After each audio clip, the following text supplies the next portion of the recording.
Good morning and welcome to our new format, the Strategic Roundtable here at CERAWeek. Today we wanted to think oil demand. And if you have been here yesterday, we have heard a lot of people talking about demand, and I think we heard different views on demand. So we thought that it will be a good start for this format to talk about oil demand. We have a lot of people here who have focused on crude oil in the past many years. I've been an analyst for 30 years, and I know that for the past 20 years it was not that difficult because you knew every morning you woke up, demand was growing. China was adding demand year in, year out for the last 20 years. And obviously economic growth, some uncertainty in the developed market meant that we had to think if demand was growing 1 million or 1.5 million every year. But in a way, we had a certain level of certainty outside of obviously the financial crisis and COVID. So we had that level of certainty, but it feels to me that we're moving into a really new era of uncertainty. We hear very different forecast right now, and obviously we have technologies changing, we have demographics evolving, we have policies diverging, and we wanted to think a little bit how it impacts us and how it impacts the business. And the main reason to have this dialogue here is when you look at the two main agency forecasts, the IEA and OPEC, they're diverging by about 10 million barrels per day by the early 2030s. Not by 2050, but really within the cycle that we understand in the next 5 to 7 years. So we have these two bookend forecasts, and I think almost all of us is somewhere in between. So let's have the discussion today, and I'll try to break it down because we have it in an hour, and we'll talk first about the fundamentals. We'll focus on China. We'll try to look at the tenets of demand, and we'll look about how companies are reacting to it. But to start, I think it's good to ask the question, what's our views on oil demand? So who believes that oil demand will peak by 2035? 1, 2. Depends on what type of oil demand we're talking about, right? Crude oil. Crude oil. Crude oil demand. 3. What about people in the room here? 2035?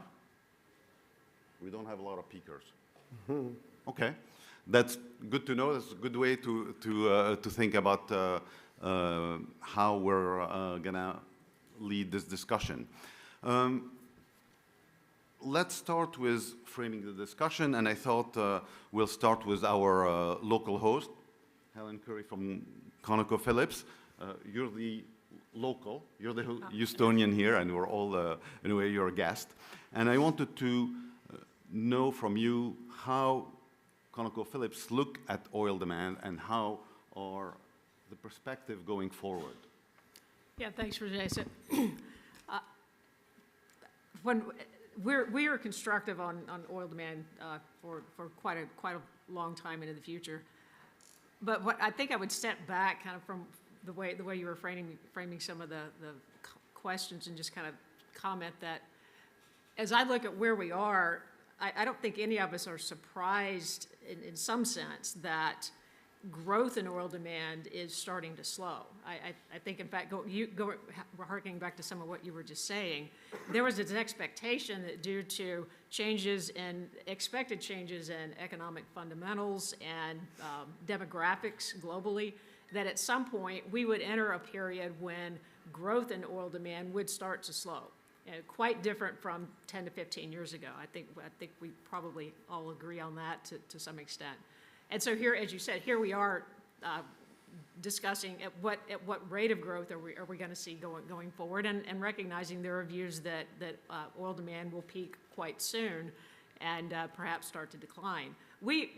So we really think about growth as slowing, as I already said, and then I think we're more likely to see a plateau at some point in the mid-2030s. So And I didn't raise my hand on your question for a peak by 2035 because we see more of a plateau, perhaps around 2035. And we'll acknowledge that between here and there, we may see some choppiness, some years where oil demand is flat or perhaps down in a bad year if we have a recession that's extensive around the world. That could very well give us a year or perhaps two of weak to negative oil demand growth. But all that being said, as I said, we kind of step back from some of the details and look at the economic fundamentals, population growth worldwide. There's still a lot of growth in emerging markets, and I know we'll talk about China more specifically in a few minutes. But even if you take China out of the equation, there's still a lot of growth in other emerging markets, many of which are in Asia as well as other continents. And we remain very, very optimistic on oil demand growth going forward. Okay. Jassim, I talked about the IEA and OPEC. You're the Secretary General of the International Energy Forum, which is trying to bring consumers and producers together. So you're a little bit in between. Can you tell us a little bit how you look at it from that point of view? Thank you, Roger. First, it's a pleasure to join this distinguished and timely panel. The theme, future of oil demand, although it's been always heavily debated, but I think there's always misunderstood. I think it's time to demystify the assumptions and look through the smoke and the mirror in order to clarify the collective thinking. Before I go into answering the question, I just want to give you or the audience an idea about the IEF. The IEF is an intergovernmental organization consisting of about 70 countries representing producers and consumers of energy. And we provide a platform, a neutral and independent platform for dialogue and collaboration between stakeholders in the energy sector. We focus on global energy security, data and market transparency, and just, orderly, and inclusive energy transmission. We have a trilateral work program with the IEA and OPEC, and we hold a set of regular meetings on this respect where we look at scenarios and future energy outlooks, where the IEA and OPEC present their outlooks. And the IEF conducts a comparative analysis of those outlooks and others as well. And we produce a report, the comparison outlook report. With the, idea or some of the outlooks that say that oil is going to peak, or oil is going to, they will have an energy transition away from fossil fuel. This is actually the model, and these scenarios contrast with the steady state of fossil fuel share of the energy, primary energy, total primary energy mix of the oil. And we see that hydrocarbons, they have been fueling the world economy for over a century now, and they will continue, and they have the potential to empower populations in the emerging world and the economy. And we see that oil demand will stay strong for the foreseeable future. We might see regional shifts between countries, and maybe some peaks will come and go, but I think the oil demand will stay around for the foreseeable future. Yeah. Eric, you raised your hand when we talked about 2035. How does Equinor look at it? Just to also mention, you're the chief economist and a senior vice president at Equinor.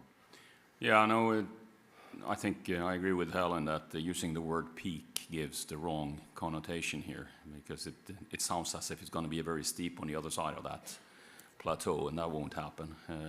So when oil demand reaches a very flat peak and plateaus, it will decline, if at all, very, very moderately after that. We think in our most recent forecast that we will see a plateau around 2029, 2030, 2031.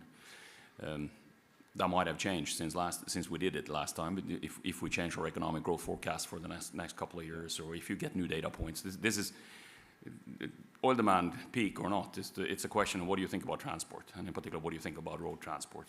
And then it's add in China for that, and it's the economic development, and then different changes in assumptions on EV penetration, on LNG and trucking or whatever. You get a bit of a different answer. In the industrialized world, oil demand is declining. It has been growing in China, and that's the main reason why global oil demand has grown. And now the question is, when it flattens out, or the oil demand in China doesn't grow as much as it has, will that be compensated by growth in other emerging economies? And we think most likely that we can satisfy the world's transport needs without increasing oil demand significantly after 2029, 2030. Okay. Jeff Curry, you're now the Chief Strategy Officer at Carlyle. You gave us super cycles in the early 2020s. How do you look at it now? And if we don't have strong demand, what does it mean for the business? I think, we put out a piece yesterday called the New Joule Order, where joules are going to be what we're going to consume, whether they come from oil, gas, nuclear, renewables, whatever, and that's what's going to be security constraint. I mean, there's a non-trivial probability tomorrow we wake up and Canada cuts the power supplies to the United States, given the 50% tariffs. Security is paramount. And if you think about oil, trade, and security go hand in hand. What was the Bretton Woods? Oil, dollar, Navy. Oil is the biggest traded commodity. It's traded in dollars, and you need the Navy to protect the global sea lanes. Clearly, the U.S. is backing off of the role. That's really what all this is about. It didn't protect the Red Sea last year. And if Bretton Woods defined the oil age and Bretton Woods is going away, what happens to the oil age? I didn't put my hand up for 2035, and I disagree. It won't be a plateau. It's going to be game over when it happens. Energy transition didn't start with Paris Accords in 2015. It started in 1973 with Nixon's Project Independence. And go back and look how fast that transition took place when security drives it. France, just boom, overnight. And, given everything that's going on, why do we like oil? We like oil because it's portable, storable, and energy dense. You can trade it. If trading is under threat, oil is under threat. And I think, given what's going on in the world, what's the big theme around here? It really is nuclear power. And you can, you take out the red tape and you get really scared about the world, you can do it. And in China didn't develop cutting-edge technologies in nuclear renewables, EVs, and the rest of it because it was concerned about the climate. It did it for energy security. So I think we're at one of those tipping points. And you'll just go back to 73 and look how fast demand declined. Are we in one of those tipping points right now? I don't want to forecast when it happens. I will say this. We have nothing to disincentivize oil consumption. You need carbon tax. But what is the next best thing other than a carbon tax to do that? A tariff. Tariffs will act just like a carbon tax. You put them up and you're going to develop domestic supplies. Now, places like the U.S. can drill for oil, but a lot of the rest of the world can't develop oil supplies domestically. Maybe they could do it in the North Sea. But what that's going to do is support non-fossil fuel development. So, I would, we argue that, peak trade is probably the better way to look at it. And given everything that's going on in the world, we're probably there at peak trade. In fact, actually, you look at the data, peak trade occurred in 2017. Chinese oil imports peaked in 2019. We're there. It's not something that's happening tomorrow. The question is, when do we reach that tipping point? And I disagree with the plateau. I think it'll just boom, it'll happen so fast you won't know what hit you. Ed Morse, Senior Advisor, Arhat Tree, and I would say my mentor. Jeff talked about security plus technology really creating a tipping point, a new environment, not unlike the 70s. You've been following the oil market since, I think, and how do you look at that too? Do you think this is a momentous period where things can move very fast rather than plateau? Yeah, so 2 or 3 things about your question, Roger. I absolutely do not disagree with Jeff. He's absolutely right in calling 1973 as a moment. I call it 71 to 73, but it's the same moment. And the intriguing thing about that moment is if you look at a real GDP per capita and real growth in GDP, there is a linear decline in the relationship between oil and GDP. The oil intensity of GDP has fallen at a remarkably steady rate. And if we were to look at that rate, when we go back at the beginning of that period, for every 1% increase in global GDP, there was more than a 1% increase in oil demand. Since that period of time, that decline rate has gone to the point where for every 1% increase in GDP, the world is now seeing about a little under a 0.4% increase in oil demand. If you were to take that line and extrapolate, it goes to 0 15 years from now. 15 years from now is later than the point at which I raised my hand. There are several things at work already. You specifically asked about crude oil. When we look at petroleum products, we already have a couple of million barrels a day of consumed, quote, petroleum products that do not derive from petroleum. So you could say in a way that from a crude oil perspective, the world is really there already. It's an intriguing thought, but not quite there already. So I think that we're going to see the acceleration for a combination of reasons. Security is certainly one, as Jeff emphatically indicated, but there are others as well. I think the energy transition, for lack of a better word, is by no means over. It may be over for a while in terms of U.S. policy. It's not over in terms of the way different countries behave. So that I think we'll still see the incentives to move off of it. And the question is, what are the incentives that are going to be there, whether it's for another fossil fuel, namely natural gas or coal, or whether it is for nuclear, as Jeff has indicated. Thanks. Jim. When Jeff was talking about security, I wanted to comment on that because energy security is a huge part of the story and how it affects long-term oil demand. And, after the Russia invasion of Ukraine, people thought, oh, fossil fuels, Europe needs to rethink fossil fuels. But one thing about energy security, you now have the United States, Russia, and Saudi Arabia, the big three, cooperating on oil supply. If this nascent rapprochement between the U.S. and Russia endures, it could be derailed in a number of ways. But if it endures, that shatters a paradigm of 80 years of antagonistic relations. I hate to use the word paradigm, but I think it's valid here. Now, how are large consumers going to think about the U.S., Saudi Arabia, and Russia working or talking, having a dialogue on oil supply? Are they going to feel better about that or not? And when it comes to security, oil is power. Someone holds it, someone owns it. But when it comes to renewables, no one can stop the sun. No one can stop the wind from blowing. And there's cost issues but how oil is perceived, is it secure? Is it a secure source of supply? Are we going to see oil become even more politicized with the emergence of the big three, and they have shared geopolitical interests? Oil will be buffeted by forces that are not connected to oil, but Russia makes a concession to the U.S. on another matter, and it impacts oil. Same with Saudi Arabia and the U.S. So the security issue, and we're in the beginning of a new world. We're still trying to figure out what it is, and I don't think we know for sure, is oil going to be viewed as more secure or less in the coming years, and that will have a big impact on oil demand in large importing countries. Thanks, Jim. I didn't introduce you. Jim Burkhardt, you're my colleague at S&P Global and head of crude markets. Sorry for that. Badr,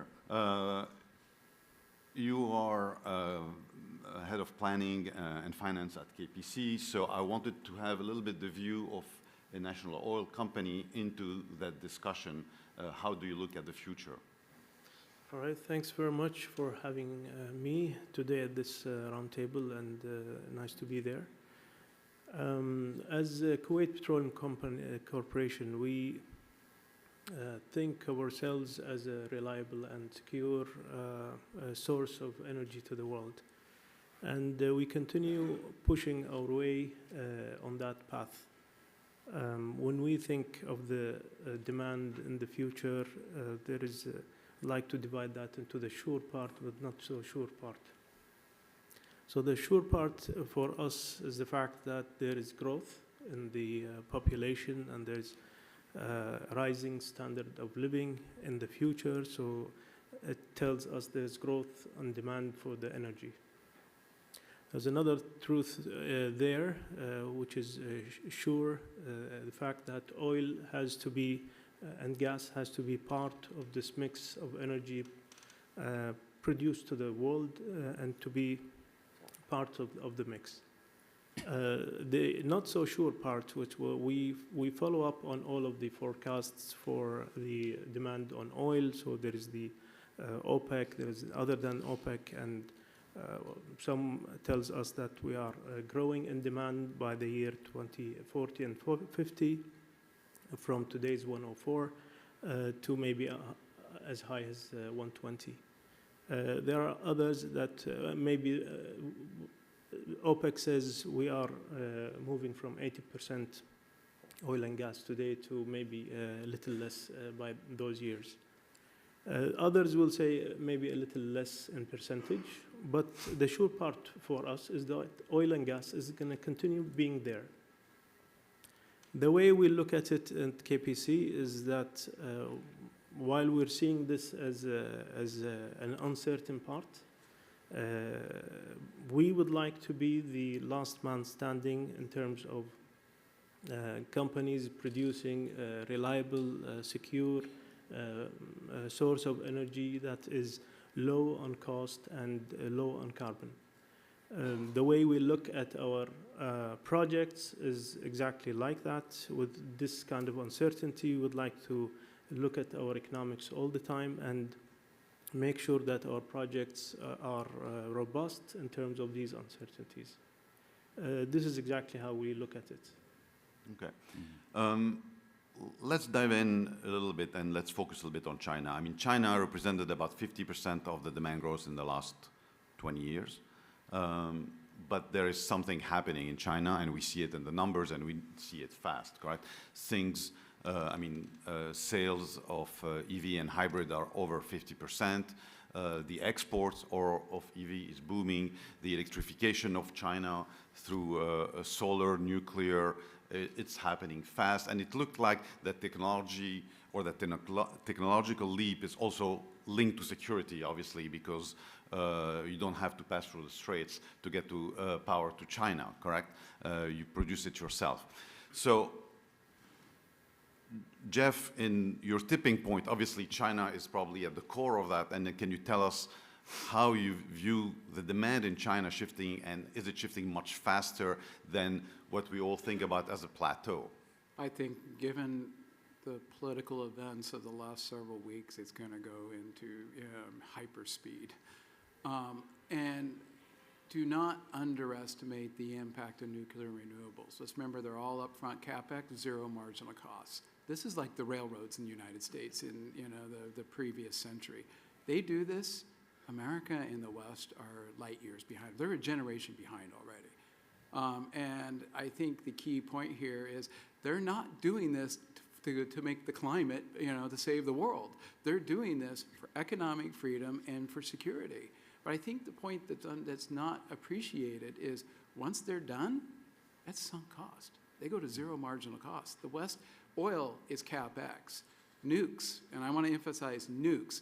Nukes and renewables are zero marginal cost. So they're upfront CapEx, zero marginal cost. Oil, tiny bit of upfront CapEx, lots of OpEx. the OpEx-driven type of investments won't compete against the Chinese once they go this far. We look at all the installed nuclear capacity, it's primarily coming out of China, over 60% of it. All the technologies are either Chinese or Russian right now. And by the way, you have all the debate right now about the F-35s and how the Americans can turn them off. I would assume these technologies are US, Russian, and Chinese. They could turn off the power to a country that uses it. Every country is going to go out and have to start developing this and developing it quickly. And I don't think it's by coincidence Germany is talking about 8 trillion euros of capital devoted to defense and energy. They go hand in hand because this is about security at this point. So I tend to think that the world, everything is going on. I mean, look what happened last week with Germany, €1 trillion. So I think, that we're on a different path, and I think the key message here is it's a game changer. You get all of those renewables and nukes installed, you're zero marginal cost, and you have the largest manufacturing base in China. It's got robots, it's got everything. If you want to compete in this world, I think you got to really be focused on this. I agree with a lot of the things that you're saying, but moving back to the topic, which is oil demand. We're not going to drive cars with a small nuclear engine in it. We're going to drive cars with batteries as alternatives to oil demand. And we're going to do that in a situation where transport demand is going up. The world car fleet is growing. It's important to distinguish between EVs and hybrids. A lot of the growth in China over the last couple of years is hybrids. They don't give a lot of fuel efficiency gains in the short term. It takes a while. I'm from a country where we have the most crazy EV policy in the world. We're now at 95% penetration in new car sales in Norway. But it took 5 to 10 years before we saw a significant dent in gasoline and diesel demand because we used the subsidies also to increase the number of cars. So, and then one of the things that will limit the notion of peak oil demand and then lead us to a plateau at some point is also that the most radical climate scenarios that we're looking at, those that have a significant decline in oil demand, in order to do that with that type of EV penetration, which is necessary in order to deliver that reduction in oil demand, we might need a tenfold increase in the processed output of rare earth minerals and elements by 2035. That's going to take a while. And even if we wanted to, China cannot produce and process all those minerals. It has to come from California or somewhere else, also here. And then, so we'll stick with oil for as long as we don't have an alternative, and the alternative requires batteries. And that's going to slow down the decline once we hit the peak, which we'll hit around 2030.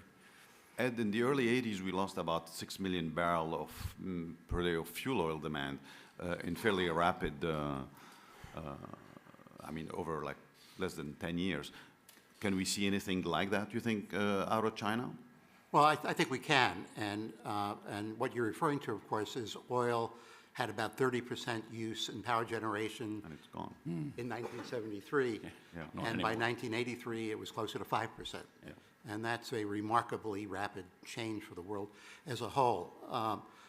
I'd like to disagree a little bit with what Eric said. If you look at every country in the world that consumes oil, and you look at not just the GDP relationship on oil demand versus GDP, but the one product that is falling the steepest, no matter where you look, whether it's the United States, whether it's France, whether it's China or Saudi Arabia, it is gasoline demand as a percentage of GDP. It is really falling everywhere. On the China side, we have to remember on the security element that Jeff spoke about, that when we look at this year, next year, the year after, we don't know what Chinese apparent demand is going to be because we don't know what inventory growth is going to be. We don't know the degree to which peace between Russia and the United States, if not the EU as well, will raise the cost of China's importing crude oil. But for the moment, it could be 500,000 barrels a day. They have at least 800 million barrels of spare storage capacity. And even if they fill it at a rate of 500,000 barrels a day. That's a lot of years' worth to continue doing it. So we're going to see demand for oil for security reasons, particularly out of a country like China. And I think that's what the balance is all about. If you look at, where non-storage related oil demand is, call it 1 million barrels a day. It may be a little bit higher, it may be a little bit lower, but it's in that order of magnitude. With China, it could be 1.5 million barrels a day. And if you're looking at where prices may be going, the swing actually is what that inventory build is going to be. Yeah. So again, security being the key driver. I want to bring up affordability in this, and it has to do with the China EV story. We all know, I think probably most of us are pretty familiar with the domestic story. EVs in China, half of new cars are EVs. They dominate the whole battery supply chain. There's not even a close second. But I think what's really... It was 85%, by the way, last month. Yes, they die. There you go, Ed. Thank you. But what I think a really important story is exports of EVs out of China. Now, these cars are generally high quality, affordable, $15,000 to $30,000. You can get a decent EV. China is now the biggest car exporter in the world. They surpassed Japan. They exported about 6 million cars last year. What took them over, they exported about 1.2 million EVs. And 3 years earlier, it was a fraction of that. Now, what'll be really interesting is, do more and more countries put up barriers to that, like the US, Europe?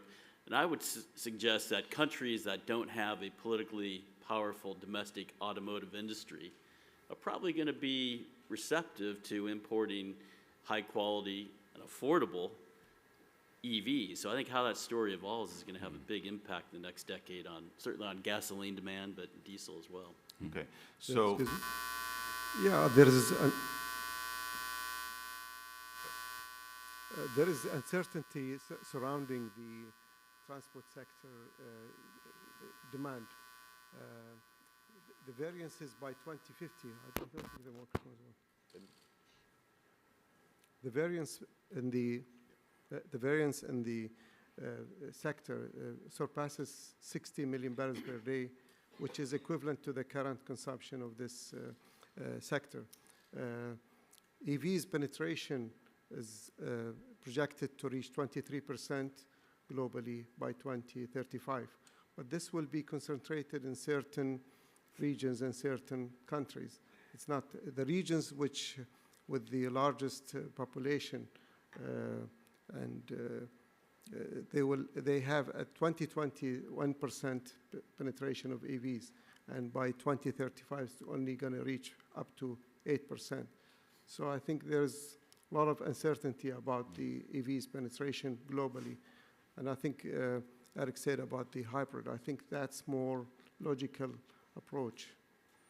Well, the big question here is really how much the manufacturing might of China is going to play into the transition, and I think it's one of the area of big discussion here, how much we're underestimating what's happening in the East and kind of overestimating what we're seeing here. But there's two other elements that we can talk about here, is not only the electrification, but the efficiency gains that we're seeing within the ICE engine, but also the substitution we're seeing from different liquids, correct? So biofuels, e-fuels, etc. So there is also a diversification of fuel which is impacting not the liquids but the crude side. Helen, would you want to say something about that? Sure, I'll comment on that. I'll start with, I'll build on the comments, the last two comments that were made of yes, we, as I said earlier in the session, we do expect there to be some slowing in the rate of growth, but still growth. And some of that is coming from the emerging markets as well as the mature markets not falling off a cliff. And when we build our outlook, we're incorporating electrification, inclusive of China's exports and China producing more EVs. To build on Jim's comments, I'll interject of even if those vehicles are exported and bought, how much are they used, and to the extent to which they're actually displacing any amount of diesel or gasoline in the countries where they reside, that becomes important, as you well know. So, but coming back to this mix of, yeah, I think we're in an era where the transportation fleet is much more diverse. We still have gasoline, we still have distillate, we have LNG. We've seen a lot of penetration of LNG and trucking in China, and we expect that to continue. Again, I don't expect China's oil demand to fall off a cliff. They're already consuming a large amount. I don't see that just disappearing. It will increasingly compete against the LNG and electric vehicles in that country. In other countries, as Jocelyn was starting to point out, in other countries that are just now climbing up the income ladder and getting vehicles for the first time, we still see that quite often the most affordable and reliable mode of transportation is going to be an internal combustion engine. It may be a much more efficient internal combustion engine. It may be a hybrid. But it is still going to be an internal combustion engine that is going to need gasoline or diesel in most places. Do we see this displacement of fuels, the other fuel, Jim, happening faster than we thought? E-fuel, SAF, biofuel? Well, if it, yeah, I mean, the I think point is, SAF has a lot of, a lot of those things need government policy support, or they wouldn't exist.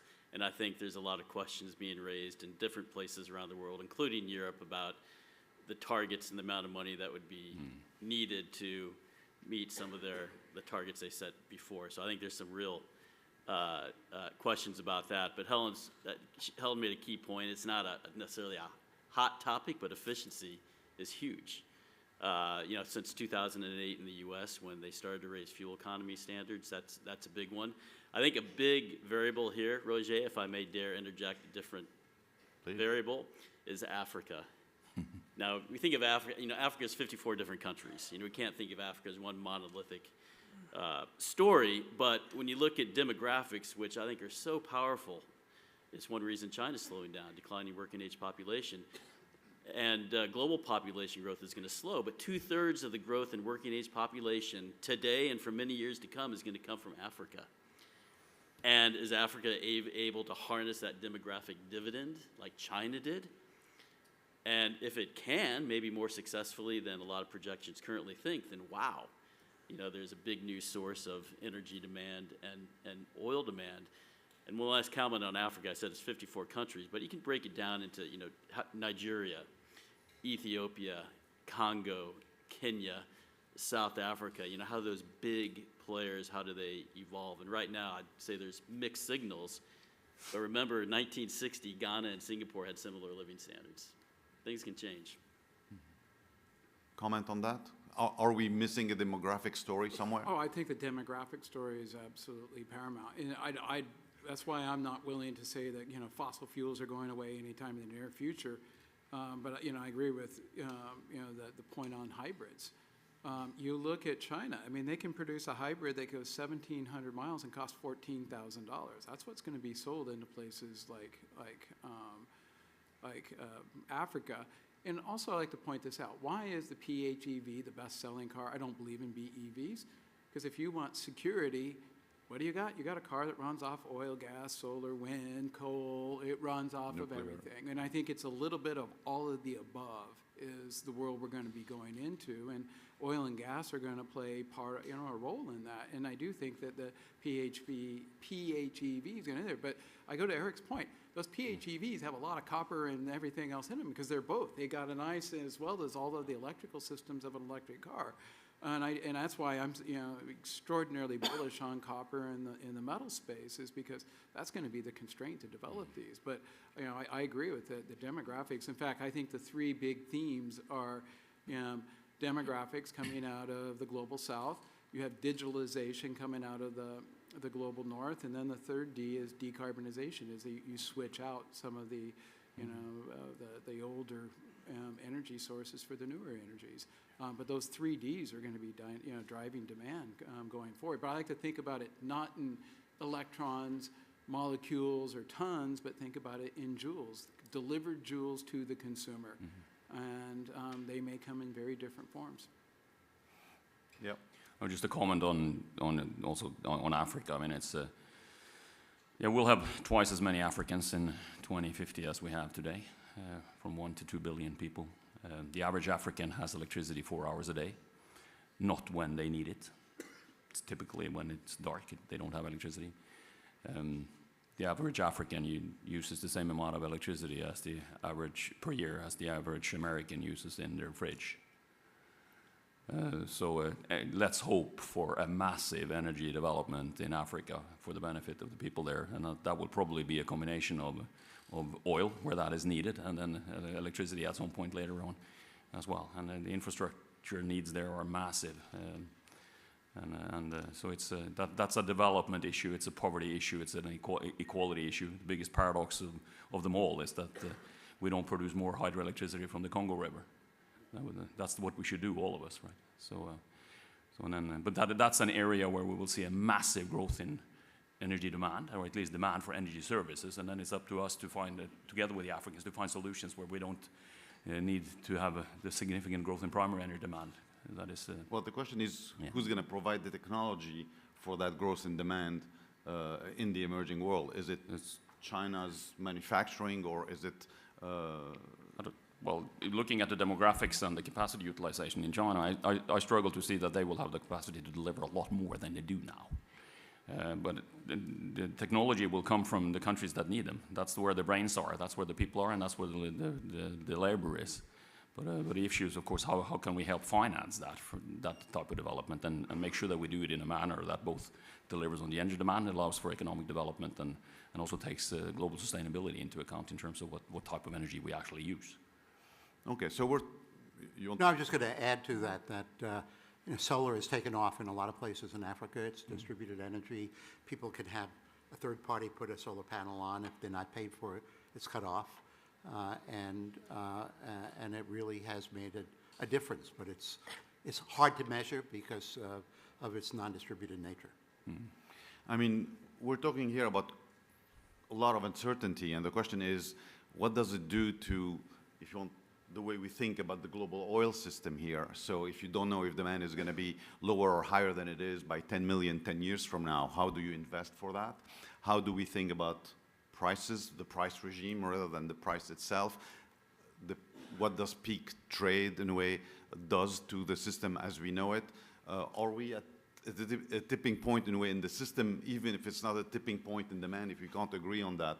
Maybe here some of the oil producing can tell us how you think and how you plan for a world with an uncertainty that wide. Yeah, what is given is that if we don't invest, oil supply is going to be 5 to 10 million barrels per day lower in a year or two, depending on if we're talking about the shale oil. Is going to be much faster decline if we stop investing. So just investing to keep supply following demand, wherever demand goes, is important. And then in terms of uncertainty, what we do is we require break-even prices for all the investments that are sufficiently low relative to what we think the oil price is going to be, so that we make a buck while we do that. And then of course, its payback times is uncertain, and there's a lot of risk around this. If we stop it, we heard Patrick Pouyanné talk about exploration earlier today, right? That is probably also necessary in order to make sure that supply doesn't fall faster than demand. No, I would totally build on that. So we run our business in a way that we have a low cost of supply, low break-even cost. We have a global portfolio, highly diversified. So we build our portfolio in a way that we can weather up the downsides and then enjoy the upsides. In our planning process, we use a lot of scenario planning. So we don't just do a base case and call it done. We acknowledge, as you pointed out earlier today, there's a wide range of uncertainty. There's a wide range of outcomes in the forecast, and we have our own scenarios, not just for oil and gas, but for the whole energy mix, wherein we can look at all of these things, and that helps us to think about how certain is the base case, or what is that level of uncertainty, and just how do we prepare for it as a company. But I'll also go back to just echoing, I don't think that point can be overstated, of the need for finance and capital investment into the E&P space worldwide is absolutely there. Even if you are in the school of thought that oil demand is plateauing, peaking, starting to decline anytime soon, we have to have a lot of CapEx to maintain production. Okay. We do several things while this is happening around the world. I mean, it's something I've said always. The energy industry is really beautiful, it's really adaptive to what's going on in the world. And I believe even with the talk of penetration of EVs and the renewables and what have you, oil and gas is still going to be adaptive to the change that is required. And again, I stress the matter that for us in Kuwait, as a company that is generating more than 85% of the revenue for the country, we really depend on this source of energy, not just for it to be reliable for the world, but also it is security for the country. Yes, Kuwait is on a plan to increase non-oil and gas revenue, but while it is doing that, we are the bigger portion of the revenue. To the world, while we are continuing to put capital with all of the uncertainties in the future of the prices, we stress test our economic evaluations of these projects just so that it is living through these different scenarios of pricing.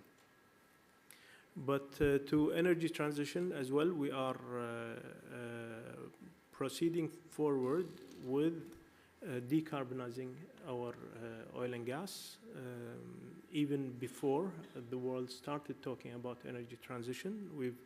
For instance, we have reduced our gas emissions from level of 17% back in the year 2005 all the way to less than 0.5% nowadays. And not only that, but we keep also searching for the gas emissions that we are not accounting for, just so that if there is a third party that needs to be checking on us, then we're doing that before them, and we're including those in the numbers as well. Another thing we're doing is we're staying close to our customers. I mean, we've been in production for more than 90 years now, and to Asia, we have been producing since 1959. And we continue being closer to them in the sense that, for instance, the talk about China, and of course it is a major point for all of us to follow up. But also as for customers in China, we have just renewed one of our contracts for another 10 years. So it just tells us and the world that we continue to be that reliable source of energy, even though we are proceeding forward with the energy transition and all the uncertainties it is presenting to us.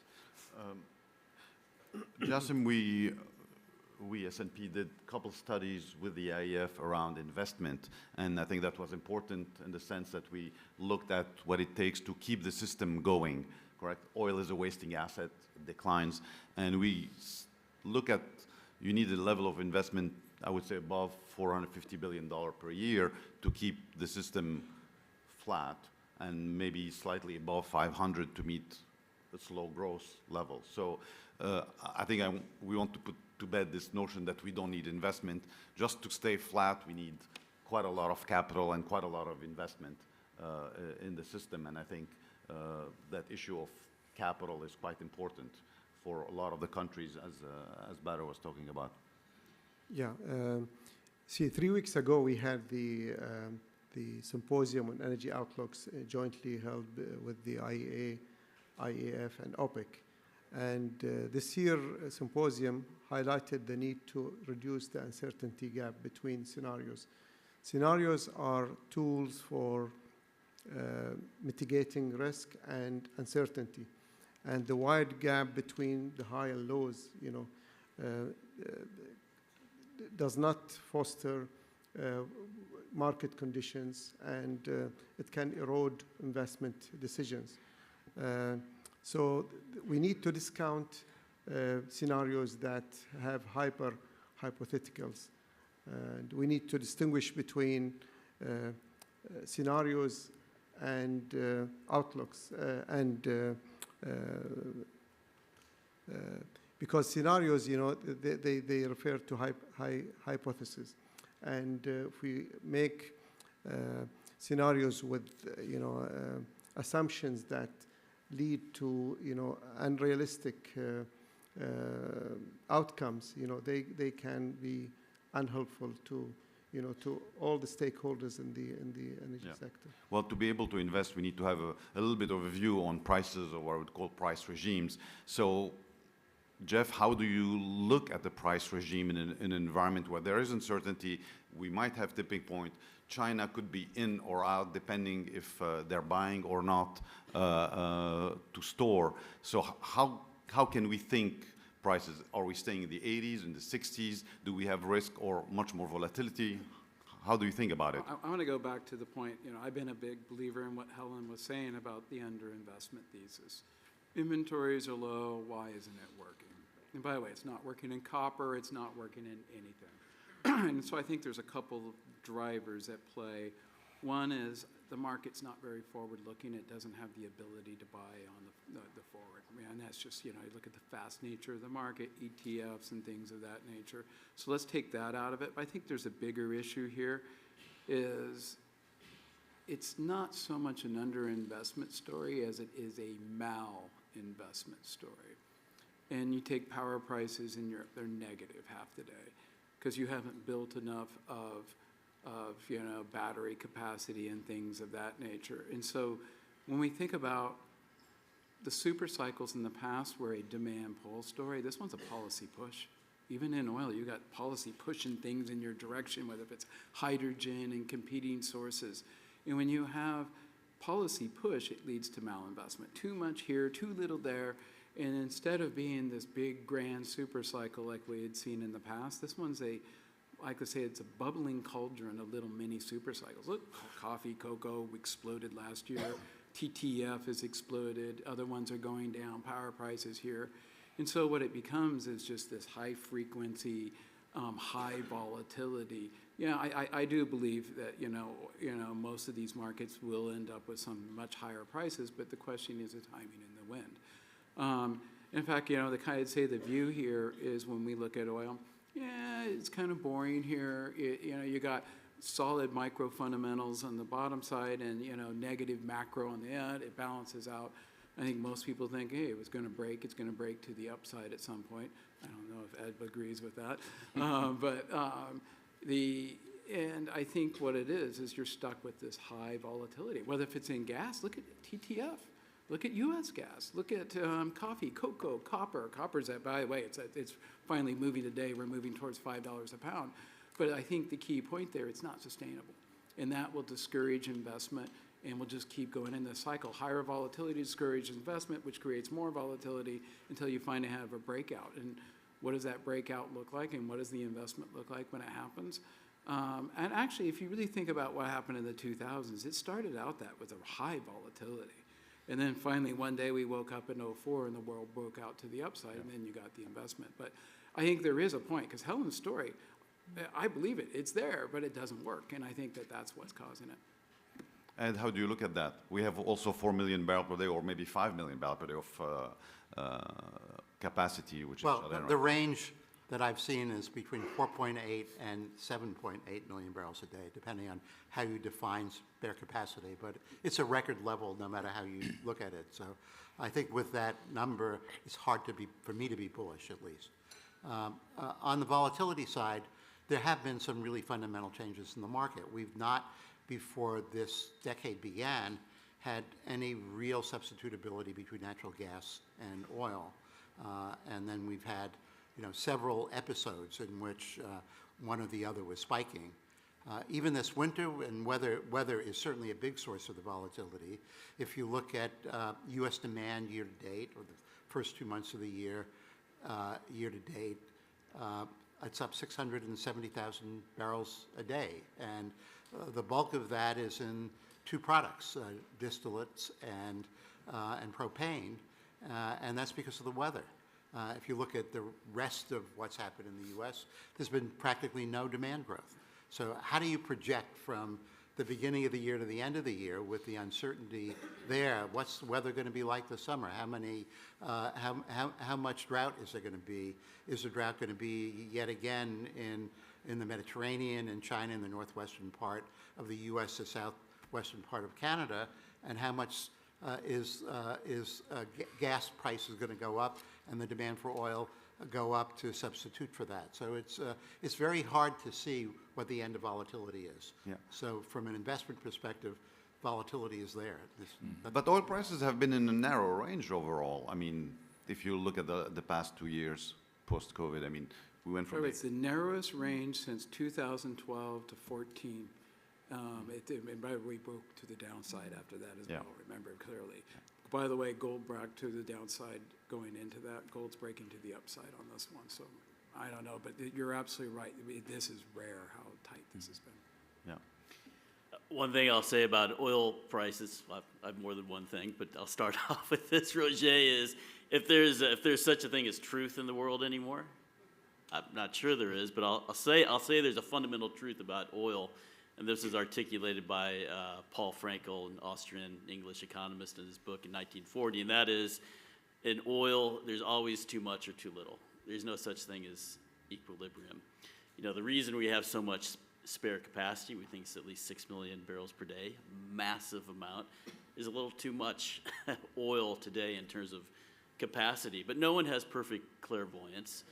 And even if oil hits a plateau, an undulating plateau, or starts to come down on a sustained decline in demand, there are going to be oil price cycles. We are going to have another bull market for oil prices. No doubt in my mind we will. Will it be this year? Probably not. Next year?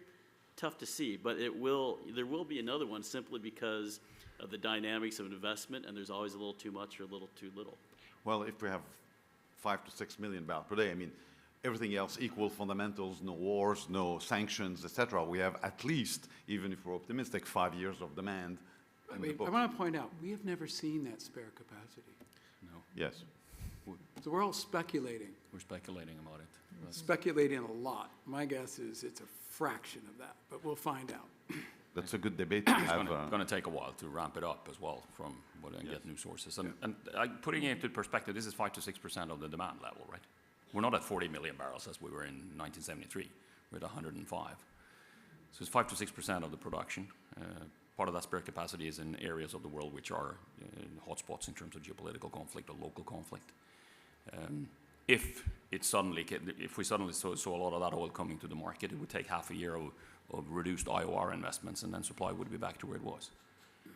So that is also the impact of volatility on the ongoing investments in keeping production stable. I don't know how many rigs or how many new wells would be drilled in the Permian if you saw a price impact of $20 down, and that would quickly reduce the U.S. production. So it is, and it is, this is on the demand side, this is a long-term picture. We represent companies that are in long-term investment decisions, and of course, one of the worries is that if you put a field into production after 5 years of exploration and getting it ready, 3 years of investments, and then you're going to produce for 40 years, and you've put it into production, and it's exactly the wrong year because the price that year is low. That's too bad, but you're still going to produce 39 years more. So there's something about the risk that we talk so much about volatility here for an industry that is fundamentally making these very long-term decisions is also something that we need to handle. In the power market, this is much worse because the power investments are generally not profitable. They're at the margin. And then when you have hundreds of hours of zero or negatively priced electricity, that's a problem for that project. But that's why Helen and I and the rest of the oil industry, we use break-even requirements that are lower than our expected price, meaning that we, at least in more than 50% of the time, we make money. So on each project. I wanted to move to signposts because we don't have a lot of time left, and we talked about spare capacity, we talked about prices, obviously signposts, but you talked about EV sales in China. What else should we be looking to get that band of demand? Is it flat? Is it growing? Is it declining? What else should we be looking at carefully, constantly? Petchem demand. Sorry? Petchem. Petchem demand. It's going to grow by 5 to 8 million barrels from now to 2050. if we have 4 billion new middle-class consumers But keeping our is this- consumption habits. Is this natural gas liquids, or is it breaking the diesel and gasoline molecule? Probably a bit of We both. see some of both. I mean, Yeah, we see both. I mean, whether it's naphtha, whether it's LPGs, whether it's NGLs, all of that's going to be needed for the various types of plastics and derivatives and so forth, in our view. So we're switching demand from transportation to petchem in Petchem. China. That's what one of the signposts to keep looking for is the growth of that petchem demand. And that's it's roughly 10, 15, 12, 15% of current oil demand. Yeah. So it's going to go up, and it's going to be a significant chunk of whatever remaining oil demand we have in 2050. One micro signpost, maybe it's not so micro, in between, but the Dangote refinery in Nigeria, it's just starting, what's been starting up, 600,000 barrels per day. It's a gasoline-making machine, and when that is running on a sustained basis, is it selling to the Nigerian market or other local markets in Africa, or does it have to export to sell its products? And so if it's selling into Africa, especially West Africa, I think that'd be a sign that, wow, that there's a market there that's growing. If it has to export, Yeah. so sure. Well, go ahead. No, just following up on that, and I'd like to ask Badr, maybe his answer to the question. We're seeing a structural change in terms of what is being exported by petroleum exporting countries. That structural change is movement toward products. Yeah. And your country is probably at the top of the list in terms of the share of products in the export mix. Now, how does this affect global balances in general? And how does it affect the actual cohesion of OPEC+? Yeah. So I guess we are now with the commissioning of the last refinery in Kuwait, which is at a capacity of 615,000. It was designed for a production of low sulfur fuel to the country, but then the country moved on to gas instead. So we are importing gas for that. But at the same time, it came at a good timing for Europe, whereby we are producing now. We are first as jet fuel production to Europe. We are fourth on gasoline, as well as we are the highest in terms of what we call ultra low sulfur fuel. So I guess yes, we are. We're moving on with the refinery as such. At the same time, we're still pushing our production to low sulfur fuel inside the country for a little higher. We're hoping that will increase with time. Thank you. We're coming to the time, and I wanted just to bring back the discussion where we ended up, and hopefully we'll continue this dialogue. I think it's quite important at CERAWeek that we have this discussion where we have different point of view. Obviously, on stage, we have very different point of view coming, and we don't bring them together around the table. So thank you for doing that. But I want to come to a couple conclusions here that to think about the future of oil demand in a way we need to get back into a security mentality, that the world is changing and that has an impact on demand and how countries look at their energy security. And if we're getting into a world which is more fractured, we might see technology choices which have a faster or not impact on oil demand if the technology can follow. The role of China is going to be crucial. We have unknown demographics, and in particular, the trajectory of Africa. On the refining side, I think it's important also to note that after the completion in Kuwait, in Mexico, and in Nigeria, we don't really have any big refining projects. So in a way, the refiners seems to be voting with their dollars and capping their capacity, believing that probably the growth is going to happen on petrochemicals, and China might have also a surplus of refining capacity, depending what the demand will do. This is obviously a great discussion to continue to have. I really enjoy the format, and hopefully next year we'll continue and we'll go listen to what everybody else at CERAWeek will be saying. So thank you, and I hope you have an interesting day and an interesting week here in Houston. Thank you. Thank you.